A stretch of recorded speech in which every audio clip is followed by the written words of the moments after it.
こんにちは。行政書士社会保険労務士の大園です。中小企業経営のちょっといい話ということで動画をお送りをしております。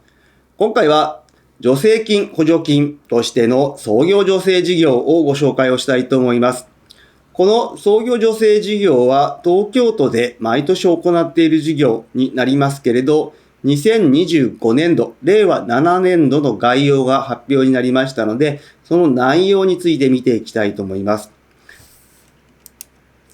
今回の概要ですけれど、この創業助成事業は開業率引き上げのために行っているものでありますので、まずは日本の開業率、そして日本、そして海外を比較した場合の開業率の推移を見ていきたいと思います。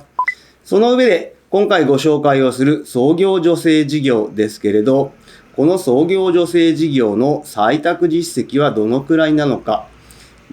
助成事業自体の事業の概要、またどういった経費が対象になるのかといったところを解説をして、最後に注意点とまとめということになります。まずは開業率の比較ということで、日本と諸外国の開業率の推移を比較をしてみたいと思います。日本においては2021年開業率は 4.4% ということになっており、あまり大きな変化はないといった状況です。これに比べて諸外国の開業率を見てみると、一番高いのがイギリス。こちらが 12.4%。そしてその他は 11.3%、9.3%。と諸外国においては 10% 程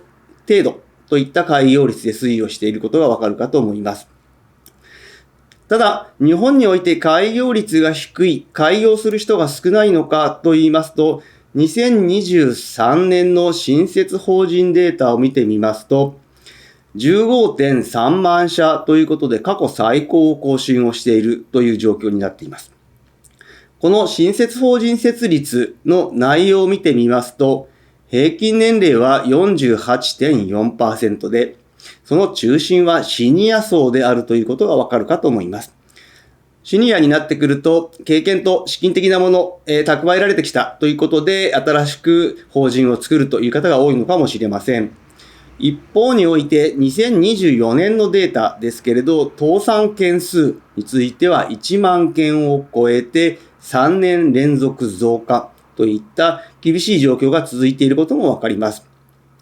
倒産の理由としてはですね、やはり昨今の人手不足といったところもありますので、求人難であるとか、人件費高騰、こういったところを理由として、倒産件数も増えているといった状況。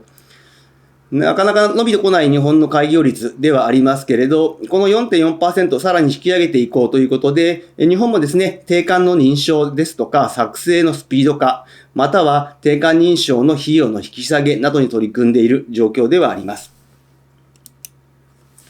では、今回ご紹介をする創業助成事業ですけれど、どういったものなのかと言いますと、都内の開業率を向上させるために、創業の挑戦を支援をするものということで、東京都においての令和4年度の開業率は 4.4% となっています。ただ、東京都の目標としては2030年に開業率は 12% にしたいという目標があるので、まだまだ大きな開きがあるというのが現状です。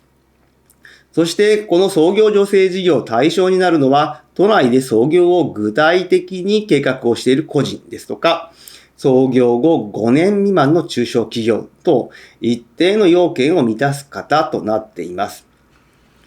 助成対象期間に関しましては、6ヶ月から2年間ということで、助成限度額は400万円。ただし、下限は100万円となっており、助成率は3分の2となっています。東京都で開業する場合は、この創業助成事業、非常に良いかと思いますけれど、東京都以外で創業する場合は使えませんので、その場合はですね、小規模事業者持続化補助金に創業枠がありますので、こちらは最大200万円の補助という形になっていますので、こちらの方もご確認をしてほしいと思います。そして採択実績ですけれど、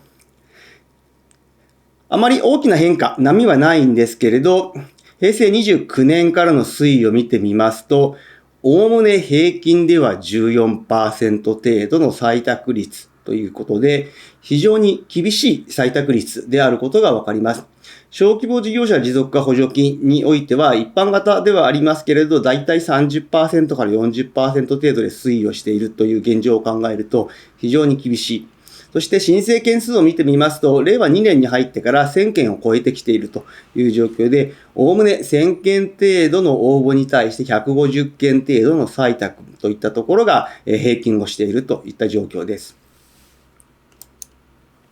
この創業助成事業、非常におすすめではあるんですけれど、申請前の前提条件というのがあります。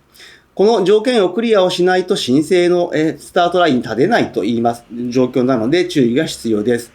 この申請の前提条件ですけれど、創業支援事業等のいずれかの利用実績が不可欠ということで、この創業支援事業については全部で20種類ほどあるんですけれど、いずれかを、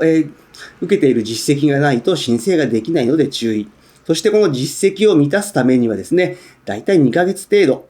もしくはそれ以上かかってきますので、早めの準備が必要ということになります。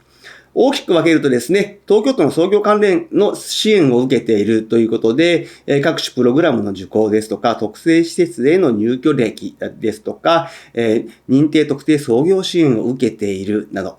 また、資金調達面でいきますと、特定の資金調達が必要で、東京都の中小企業制度融資、いわゆる創業融資を活用している。もしくは政策金融公庫の資本性劣後ローン、創業の融資を利用していることが条件。また、その他にはですね、各種ビジネスコンテストで採択をされているですとか、ファイナリストになっている、こういった条件がありますので、ここの条件をクリアをしないと申請にたどり着けないという状況になっています。